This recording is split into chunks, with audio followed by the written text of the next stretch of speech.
imiryango y'abihaye Imana ni myinshi bitewe n'uko roho mutagatifu abishaka n'igikenewe muri kiliziya. Mu ivanjiri ya Yohani umutwe wa 21 haranditse ngo ibyo Yezu yakoze ni byinshi, ariko mbyanditse hano n'ibitabo ntibyakwira kuri iyi si.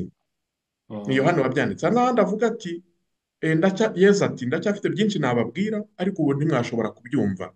Roho nyir'ukuri uwo naza azagenda binjiza mu kuri kose buhoro buhoro buhoro. Bivuze ngo roho mutagatifu agenda aha kiliziya icyo ikeneye bitewe n'igikenewe. Urugero, kumva hari nk'umuryango w'abihaye Imana, hari yagiye ivuka mu ntambara ya kabiri y'isi yose ije gutabara abarokotse intambara ya kabiri y'isi yose n'abagizweho ingaruka nayo. Urumva uwo muryango uba uzigiye. Bivuze iki?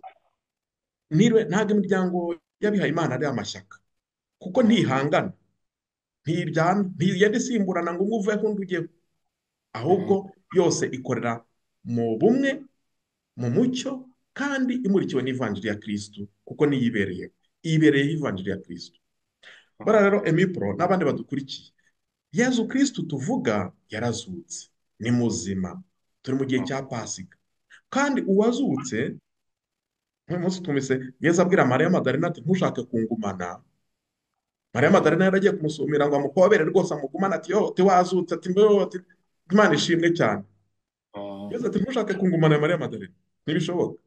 Bivuze ngo Yezu Kristo twemera wazutse, twakurikiye, dukurikira, twamamaza, ntabwo namuhobera wese njyewe n'ubugufi bwanjye ngo mugumane.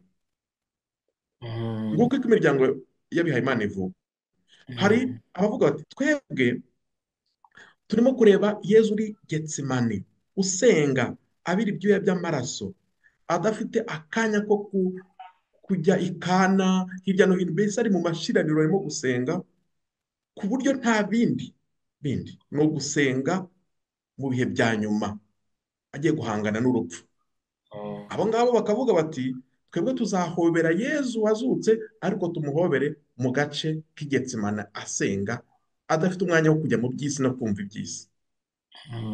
ubwo ukumva havutse nk'umuryango w'Abaklarisi, ni urugero, havutse nk'umuryango w'Abavizitandine bisunga Yezu, bakurikira Yezu uri i Getsemani usenga, mbese ari aho atari mu rusaku rw'isi.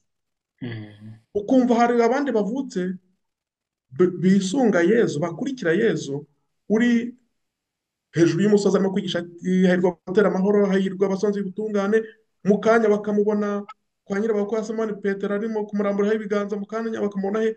Abo ni abadiyoseze, twebwe abapadiri ba diyoseze dukurikira Yezu uri mu mpinga y'imisozi yigisha, mu kanya mukamubona mu bukwe bw'ikana, mu kanya ukamubona mu barwayi, mu kanya ukambona mu misa kuri aritari, mu kanya ukambona ndimo kureba ikiraro cy'inka uko wenda kizubakwa, mu kanya ugasanga ndimo kubumba amatafari kugira ngo twubake shapeli.